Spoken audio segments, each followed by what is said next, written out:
어느 겨울날 한 노인이 그 눈이 덮인 산길을 천천히 걷고 있었다고 합니다. 뒤에 따르는 젊은이가 물었습니다. 어르신, 왜 이렇게 힘든 길을 매일 오르십니까? 그렇게 물으니까 그 노인이 웃으면서 말했습니다. 나는 정상에 가려고 걷는 게 아니란다. 이 젊은이가 이해를 못하는 거예요. 한국 사람들은 가면 어디 가야 돼요? 정상에 가야 되는 거예요. 여행을 가더라도 가고자 스케줄 잡았는 대로 가야 되는 거예요. 서양 사람들은 가다가 좋은 곳이 있으면 그곳에서 머물러서 지내다가 기쁘게 있다가 다음날 출근할 때 힘차게 출근하는 거예요. 한국 사람들은 뭐냐? 쉬는 날 스케줄을 팍 잡아가지고 휙 돌고 와가지고 다음날 출근하려고 하니까 못 일어나는 거예요. 그게 힐링하러 가는 게 아니에요. 코스 돌러 가는 거예요. 그래서 패키지 상품이 비싼 거예요. 이해 가시죠? 좋은 거 못 먹고 좋은 데 못 자고. 이 젊은이가 이해를 못하는 겁니다. 노인은 다시 눈길을 바라보며 말했습니다. 내가 걸어가면은 뒤에 오는 사람이 길을 찾을 수 있지 않겠느냐. 그렇게 얘기했다는 거예요. 그 말을 들은 젊은이가 가슴이 먹먹해졌다고 합니다. 노인은 자신의 발이 시린 것보다 누군가 길을 잃지 않는 것을 더 중요하게 생각하고 있었다는 겁니다. 그러니까 이 사람은 자기를 극복했는 사람이에요. 내가 감을 통해서 뒤에 따라오는 사람이 길을 잃지 않고 가기 위해서 자기가 매일 그 산을 오른다는 겁니다. 우리의 인생도 그렇습니다. 어떤 사람은 자기만 살기 위해서 길을 걸어가는 사람이 있습니다. 그래서 굉장히 이기주의자죠. 기분이 안 맞으면 치우고 분위기 안 맞으면 치우고 자기하고 생각이 다르면 다 집어치우는. 그래서 한국 사람은 기분 나쁘면 예수도 안 믿어요. 천국도 안 가려고 해요. 어떤 사람은 다른 사람을 위해서 길을 만드는 사람이 있어요.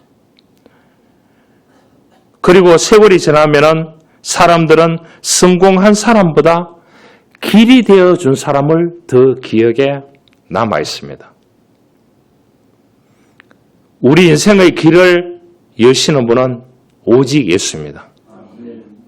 그래서 우리가 믿음이 뭡니까? 오직 예수입니다. 많은 분쟁이 있고 어려움이 있더라도 오직 예수 한마디만 던지면 다른 것이 다 떠나갈 줄 믿습니다. 이게 믿음인 것입니다. 작은 시계 수리점을 운영하는 노인이 있었습니다. 가게는 오래되고 손님도 그렇게 많지 않았지만은 노인은 매일 정성껏 오는 손님들에게 시계를 고쳐주었다고 합니다. 어느 날 한 소년이 고장난 시계를 가지고 왔어요. 할아버지, 이거 고쳐주세요.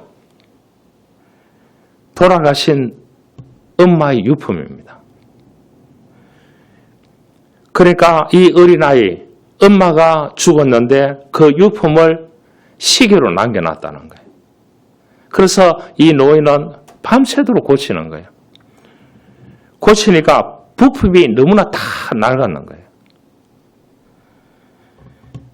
매일 와서 묻는 거예요. 아직 안 됐나요? 고치고 있다고. 조금 기다려달라고. 근데 이 노인이 부품을 구하러 다니고 이렇게 해서 정성껏 해서 그 시계를 고쳐 주었다고 합니다. 이제 소리가 갑니다. 그 시계를 받았는 시계 가는 걸 보고 어머니를 생각하면서 그 소년이 울더라는 겁니다. 엄마 시간이 다시 살아난 것 같습니다. 그 노인에게 그렇게 얘기했대요. 그날 밤 노인은 가게에 불을 끄고 조용히 중얼거렸습니다. 사람은 시간을 고치는 게 아니라 사람의 마음을 다시 움직일 수 있는 것이구나. 그래서 자기가 시기에 고치는데 최선을 다했다고 합니다. 우리 인생도 그렇습니다. 누군가의 굳어버린 마음을 다시 뛰게 만드는 것, 그것이 가장 아름다운 삶인 것입니다.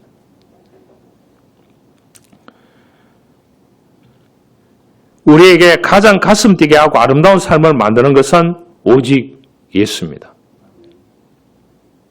그것이 믿음인 것입니다. 힘든 일이 있습니까? 주여라고 한 50분 외쳐보시면, 하나님 아버지라고 50분이라도 외쳐보시길 바랍니다. 한 남자가 하나님께 따졌습니다. 하나님, 왜 누구는 부자로 태어나고 누구는 가난하게 태어나게 합니까? 인생 너무 하나님 불공평합니다. 이렇게 얘기했다면, 그러니까 하나님이 그렇게 돼요. 걱정 마라. 나는 모든 인간에게 아주 공평한 선물을 하나씩 주었느니라. 그것이 뭔 줄 아느냐? 내일부터 열심히 일해야지. 라는 생각은 누구나 매일 할 수 있단다. 그 얘기를 해줘. 맞지 않습니까? 안 그래요? 내일부터는 열심히 살아야 하는 생각은 똑같이 공평하게 하나님이 주셨다는 것입니다. 그를 어떻게 선용하느냐? 그는 본인에게 달렸는 거예요. 여러분, 행복이 어디 있다고 생각합니까? 사람들은 돈이 많고 가진 것이 많아야 행복하다. 그것도 맞을 수가 있습니다. 오늘 이 본문의 핵심 뭐냐? 가장 행복은 뭐냐? 영생을 주시는 구주 예수 그리스도를 믿음으로 믿고 살아가는 것이, 그것이 천국이요 영생이다. 그것이 가장 행복이다. 우리들에게 주시는 교훈입니다. 여러분, 다른 힘든 부분이 너무나 기울은 운장장이 되어 있더라도 이 자그마한 불씨 뭡니까? 행복, 영생, 천국, 오직 예수를 생각하면 이것이 올라갈 줄 믿습니다. 이게 믿음인 것입니다. 오늘 한 청년이 인생의 고민을 해결하기 위해서 예수님을 찾아왔습니다. 이 청년은 예수님 찾아올 만합니다. 그 당시 예수님 보세요. 모습을 보세요. 가진 것이 있습니까? 젠틀맨입니까? 안 그래요? 화려한 인생 무대의 스타입니까? 아니잖아요. 그런데 이 부자가, 우리가 부자 크면은 그냥 부자가 아닙니다. 알겠죠? 그냥 부자가 아닙니다. 이 부자가 예수님을 찾아왔습니다. 그랬을 때 청년에게 나는 다 지켰다는 거예요. 나는 돈도 있고 명예도 있고 권위도 있고 착하게 살았고 사람들에게 베풀 것도 어느 정도 베풀었고 다 했습니다. 이제 영생, 이것이 중요합니다. 어떻게 해야 영생을 얻을 수 있습니까? 그렇게 했습니다.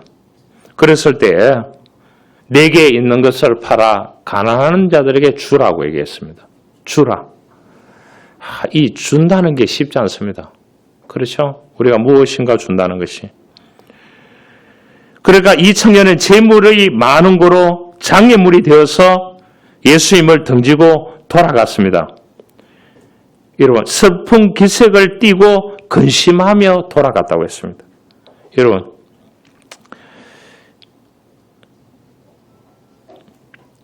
이 청년은 예수님이 선한 영향력을 주는 한 선생님으로 봤는가 봐요.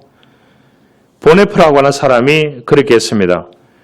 독일이 히틀러 속에서 막 이렇게 유대인들이 죽어가고 할 때에 뉴욕 신학교의 교수로 갔다가 다시 조국을 향해서 돌아갔습니다.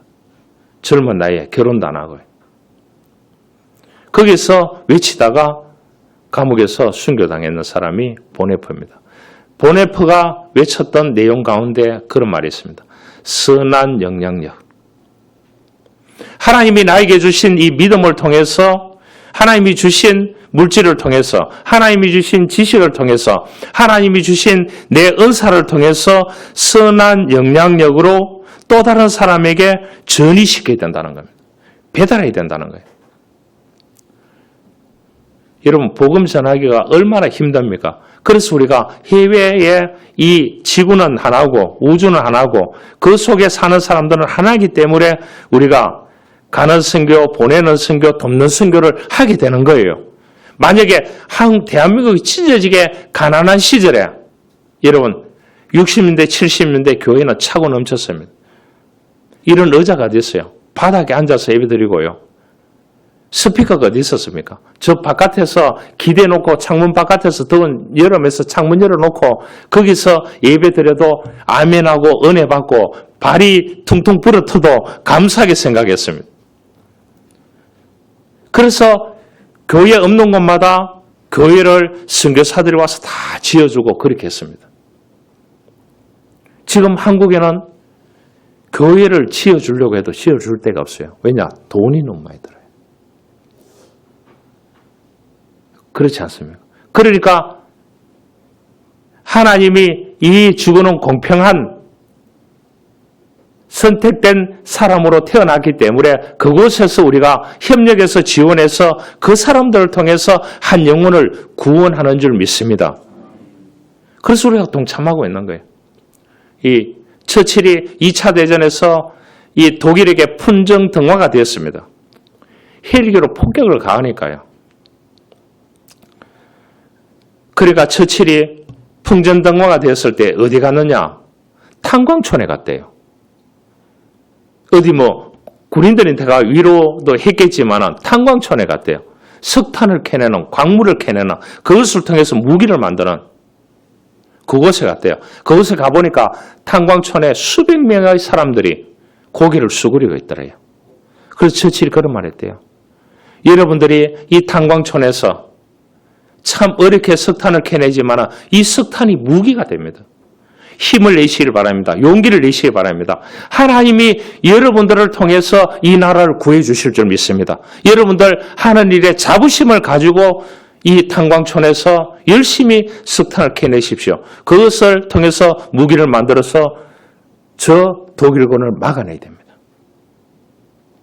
용기를 내라고, 힘을 내라고. 하나님이 여러분들에게 축복을 주실 줄 믿습니다. 그렇게 얘기했대요. 동일한 얘기를 여러분들에게 하고 싶습니다. 우리가 믿음으로 살아가는 사람들은 선한 영향력을 행사할 수 있어야 합니다. 그런데 이 부자는 예수님을 찾아와서 핵심적인 얘기입니다. 어떻게 해야 영생을 얻을 수 있느냐? 영생은 영원히 사는 삶입니다. 이 땅에서도 천국을 누리고 부자니까요. 그럼 더 좋잖아요. 이 땅에서 천국, 죽어서도 천국, 영원한 천국. 그렇게 엔터럴 라이프, 어떻게 영생함을 누리면서 살아갈 수 있느냐고 물었을 때 예수님께서 다른 말 하지 않았습니다. 이 사람은 유대인 관원이고 직책이 높은 사람이죠. 또 부자고 청년이고 정과니까. 내가 가지고 있는 것을 팔아서 다른 사람들에게 주라고 얘기했습니다. 주라. 참 기분 나쁜 게요. 여러분, 누가 명령을 쓰면 기분 나쁩니다. 이래 해, 저래 해. 그래, 자식들이 부모 말을 안 듣는 이유 거기 있습니다. 부모가 일어나기 전에 갑부가 없어요. 왜냐? 명령어를 쓰니까 그런 거예요. 그런데 성경에는 명령어밖에 없습니다. 예수님이 모든 것을 얘기할 때 명령어를 쓰지. 이래 할래 저래 할래. 이런 말을 넣고 양자택일을 하라는 말을 하지 않았습니다. 가라. 가서 외치라. 이야. 그런데 그 말을 듣고 순종했던 사람들은 뭡니까? 하늘의 복을 다 받았습니다. 하늘의 복을 다 받았다는 거예요. 여러분, 사람이 명령하는데 기분 나쁘지만 오늘 하나님께서 이 청년에게 말하면 주라 그랬습니다. 주라. 딱 명령을 딱 했습니다.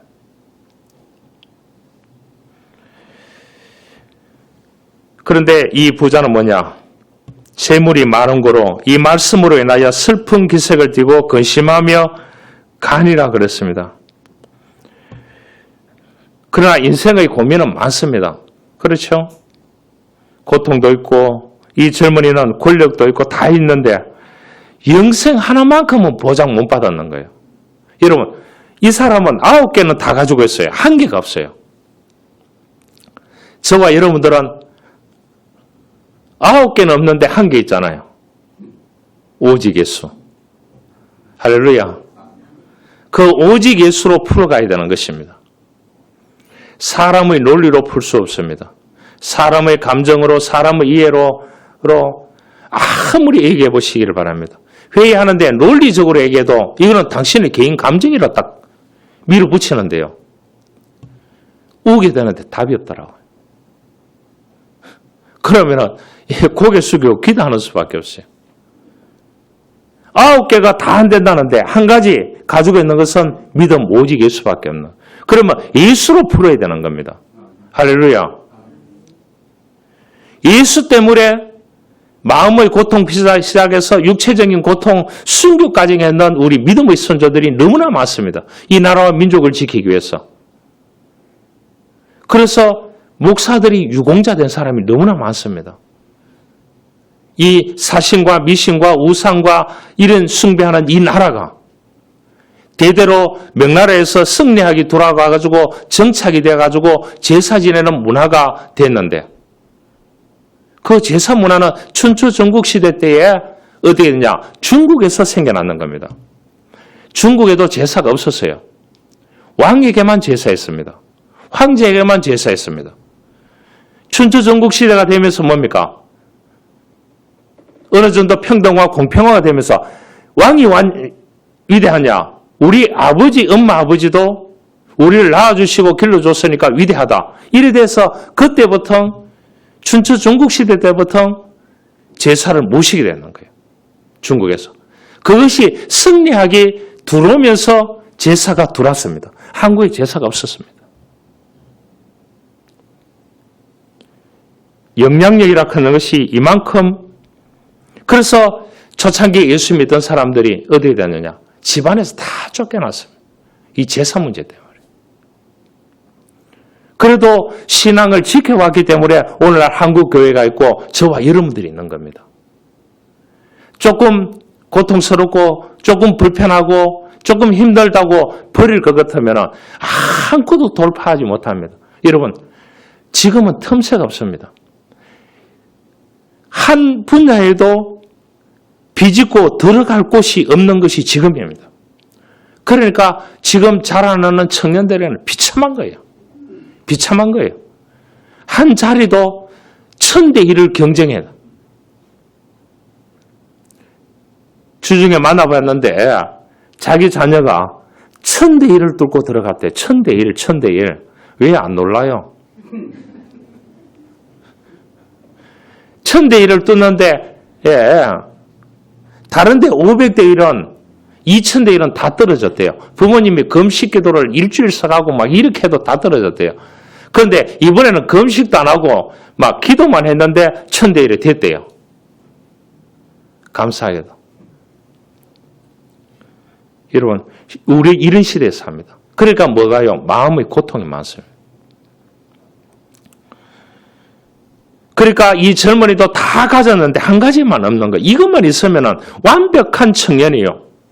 완전히 완벽한 영생인 거예요. 영원히 사는 삶. 천국의 삶. 한 노인이 손자의 손을 잡고 가파른 산길을 오르고 있었습니다. 길은 험하고 모퉁이 돌 때마다 앞이 보이지 않을 정도로 굽어 있었습니다. 숨이 막히고 숨이 차오르는 손자가 불평 섞인 목소리로 물었습니다. 할아버지, 이 길을 왜 이렇게 구불구불하고 험한가요? 그냥 곱게 뻗은 길이면 훨씬 편하게 갈 텐데. 그렇게 하니까 그 노인이 그랬습니다. 저 아래를 보렴. 직선으로 길 쫙 나 있다고 하면은 꽃들이 필 수가 없단다. 올라와서 보니까 이 꽃들이 너무나 아래를 보니까 꽃들이 너무나 나무들이 아름답지 않느냐. 그렇게 얘기하면서 그 손자보고 그렇게 얘기했답니다. 인생 가는 길도 이와 같단다.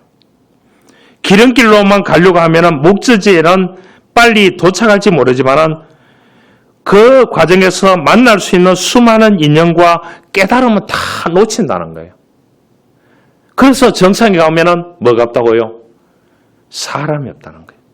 놀아줄 사람도 없고 밥 먹을 사람도 없고 같이 다닐 사람도 없다는 겁니다. 예수님에게 무엇을 해야 영생을 얻을 수 있느냐? 내게 있는 것을 다 팔아 가난한 자들에게 주라. 그래야 하면 하늘에서 보화가 내게 있으리라. 그리고 와서 나를 you must follow me. 나를 따르라고 했어요. 이 말은 뭡니까? 내 마음의 우상을 버리라는 거예요. 1번이 오직 예수가 되어야 됩니다. 할렐루야. 우리 믿음의 선조들은 1번이 오직 예수였습니다. 구약 성경에 오직 하나님이었습니다. 1번이에요. 1번이니까 가라 하면은 여러분 갔습니다. 수천 킬로를 갔습니다. 교통이 좋지 않은데. 제가 한 가지 물어볼게요. 오늘 오실 때 거제도에서 목사님 걸어오셨습니까? 차 타고 오셨습니까? 배 타고 오셨습니까? 다 멀리 있잖아요. 여러분 걸어오셨습니까?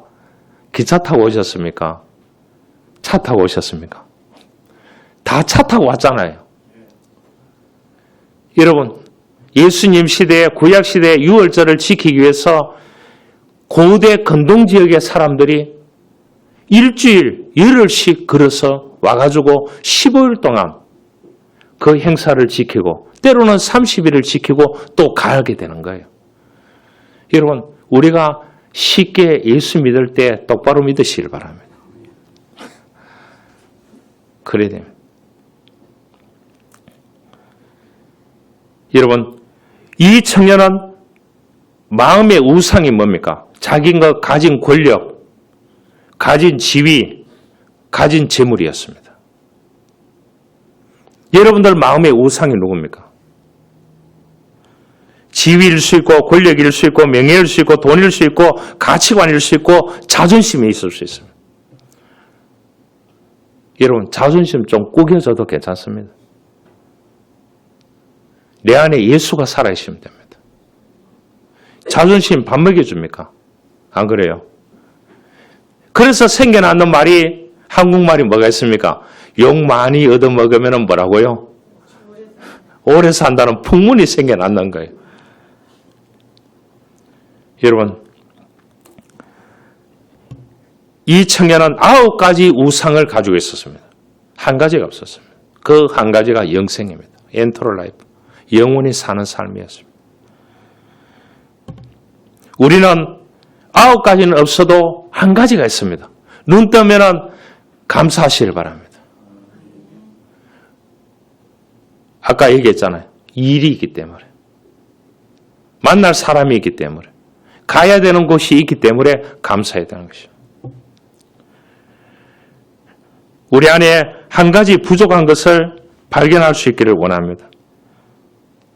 가난한 시골 마을에 홀로 사는 할머니가 있었습니다. 할머니는 매일 새벽이면 작은 김밥, 주먹밥을 만들어서 시장 입구에서 팔았습니다. 장사는 잘 되지 않았지만 할머니는 한결같이 비가 오나 눈이 오나 그곳에서 이 주먹밥, 김밥을 만들어서 팔았습니다. 어느 날 겨울날 한 중학생이 떨면서 시장을 지나갔습니다.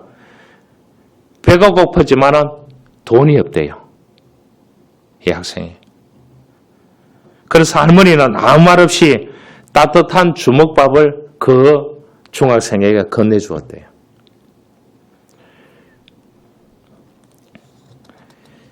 그러면서 괜찮다. 사람은 배는 고프지만은 마음은 추우면은 안 되는 기라. 이 주먹밥 먹고 마음을 강하게 먹어라. 이 할머니가 중학생 보고 그렇게 얘기해줬대요. 그래서 이 소년이 울더래요. 그날 이후로 매일 시장을 지나가면서 이 할머니에게 인사를 하더래요. 이 할머니는 또 좋아서 주먹밥을 매일 줬대요. 가난하고 어렵고 배고프게 사니까. 세월이 흘러서 이 소년이 의사가 되었습니다. 그리고 어느 날 오래된 시장이 찾아가 보니까 재개발이 됐는 거예요. 그 자리에 아무도 없었습니다. 시장 상인들이 말했습니다. 그 할머니, 늘 가난해서도 굶는 사람은 그냥 못 지나쳤다고. 그렇게 얘기하더래요. 그래서 의사는 또 조용히 눈물을 흘렸습니다. 자신의 인생을 살린 것은 거창한 성공이 아니라 한 사람의 따뜻한 주먹밥이었다는 것을 깨달았다는 겁니다. 사람의 인생은 큰 힘보다 작은 주먹밥 하나라도 바뀔 수 있다는 거예요. 여러분, 그 하나가 작은 사랑이 뭐냐? 예수 사랑입니다. 예수 사랑. 누구에게 줄 때에, 선물 줄 때에 예수 사랑입니다. 선배 목사님 가운데 그런 사람이 있어요. 운동을 같이 하고 난 뒤에 밥을 먹으러 가면은 오늘 이렇게 이제 서빙하는 분들 있잖아요. 그분들이 오면은 두 사람이 오면은 두 사람에게 10,000원씩 내어서 주더라고요. 한 사람은 10,000원을 주는데 이렇게 이제 접어가지고 주는데 주면서 뭐라고 하는지 압니까? 예수 사랑입니다. 이렇게. 저도 그렇게 하려고 노력해보는데 이게 잘 안 돼요. 잘 안 돼요. 잘 안 돼요. 어떤 사람에게는 권력이 장애물이 되고, 어떤 사람은 명예고, 어떤 사람은 물질이고, 어떤 사람은 자신이 가지고 있는 건물이고, 집이고, 자동차고, 자녀고, 또 여행이고, 음식이고, 건강이고, 이런 것이 있을 수 있습니다. 그런데 한 가지만 있습니다. 오직 예수. 그 오직 예수를 통해서 9가지를 풀어주실 줄 믿습니다. 이것이 우리에게 가지는 믿음인 거예요. 그 믿음을 가지고 신앙은 모험이지 계산이 아닙니다. 사회는 그렇습니다. 이런 일을 하면은 결과가 어떻게 나타나죠? 여러분, 결과는 누구만 안다고요? 하나님만 압니다. 결과를 알 것 같으면 누가 그 길을 안 가겠습니까? 누가 그 고통을 못 견디겠습니까? 결과는 하나님만 아신다니까요. 한 청년이 있었습니다. 그는 가난이 싫었습니다. 집이 너무 가난하기 때문에 낡은 집도 허름한 옷도 늘 같은 구두를 신는 아버지도 창피했습니다. 아버지는 공사장에서 일하면서 아들을 대학까지 보냈습니다. 하지만 청년은 친구들 앞에서 아버지 소개하는 것이 부끄러웠다고 합니다. 어느 날 아버지가 학교를 찾아왔습니다. 얼마나 쪽팔리겠습니까? 먼지 묻은 작업복, 헤어진 구두 차림이었습니다. 이 청년은 화를 냈습니다. 왜 이런 모습으로 왔어요? 아버지는 한참 말이 없다가 주머니에서 봉투 하나를 꺼냈습니다. 너가 등록금이 모자란다고 편지가 왔길래 내가 일을 해서 등록금을 모아서 가지고 왔다고. 그 안에는 아버지가 며칠 밤을 새워가지고 벌었는 돈이 들어가 있었습니다. 세월이 흐르는데 청년은 성공한 사람이 되었지만은 나중에 성공하고 난 뒤에 아버지는 병상에 누웠습니다. 그런데 그 병상에 가보니까 워낙 성공해 놓으니까 병원에도 제대로 못 오는 아들인 거예요. 그래서 여러분 자녀들 너무 성공시키지 마시길 바랍니다. 예. 그냥 일 시켜가 돈 벌어 와가지고 그렇게 해야 돼요. 그런데 이 아들이 가보니까 병원 한쪽에 벗어놓았는 아버지 구두가 보였는 거예요. 청년은 처음으로 깨달았습니다. 아버지의 구두는 낡은 것이 아니라 자신의 인생을 대신 살아주기 위해서 따라가는 거라고. 그날 청년은 아버지의 발을 붙잡고 오랫동안 울었다고 합니다. 세상에서 가장 위대한 사랑은 말이 없는 희생할 때가 그것이 진짜 사랑인 것입니다. 주님은 이 땅에 오셔서 우리의 죄를 위해서 십자가 지시고 우리에게 영생을 주셨습니다. 그런 최고의 희생을 했습니다. 그래서 예수님께서 하신 말씀이 친구를 위해서 목숨을 버리는 자가 진짜라고 했습니다. 진짜 친구라고 했습니다. 예수님께서 이르시되 내가 진실로 너에게 이르노니 나와 복음을 위하여 집이나 형제나 자매나 어머니나 아버지나 자식이나 전토를 벌인 자는 현세에서 집과 형제와 자매와 어머니와 자식과 전토를 100배나 받되 박해를 금하여 받고 내세의 영생을 받지 못할 자가 없느니라. 여러분, 박해도 겸하여 받는다고 했어요. 여러분, 예수 믿는 것 때문에 형제 자매들 다 떠나가고 박해도 받고 그랬지만 뭡니까? 내세의 영생을 받는다고 했어요. 영원한 천국을 받는다고 했습니다. 그 한 가지요. 9가지 다 버려도 오직 예수. 우리가 그것 때문에 구주 예수 그리스도를 믿고 살아가는 줄 믿습니다. 길을 묻는 인생들에게 말씀합니다. 요한복음 6장에 보면은 그들이 묻되 우리가 어떻게 하여야 하나님의 일을 하오리까? 예수께서 대답하여 이르시되 하나님께서 보내신 일을 믿는 것이 하나님의 일이니라. 보내신 예수 그리스도를 믿는 오직 예수를 1번으로 두고 한 가지를 두고 풀어가는 사람이 그 사람이 하나님의 일을 하는 사람이라고 했습니다. 우리 인생길은 보장이 되어 있지 않습니다. 한 번도 가보지 않는 길을 계속 걸어가고 있는데 틈새는 계속 좁아집니다. 자리는 없습니다. 그런데 뭐냐? 장수합니다. 여러분, 권력도 없고 신분도 없고 가난하고 연약한 존재. 그러지만은 우리는 영생을 보장받은 세상에서 가장 행복한 사람으로 주님과 함께 길을 걸어가는 인생입니다. 거기에 오직 예수가 있습니다. 그 오직 예수 그리스도만을 바라보고 그분을 따르면서 살아갈 때 하나님이 우리가 하고 있는 일을 다 해내 주실 줄 믿습니다. 이런 믿음이 있기를 주님으로 축원합니다. 하나님 감사합니다. 오늘 길을 묻는 이 청년에게 너희가 가졌는 모든 것을 타인에게 주라고 했습니다. 그리고 따르라고 했습니다. 그래야 영생이 있다고 했습니다. 그러나 그는 슬픈 기색을 하고 떠나갔습니다. 주님, 우리는 9가지 다 없어도 한 가지 오직 예수입니다.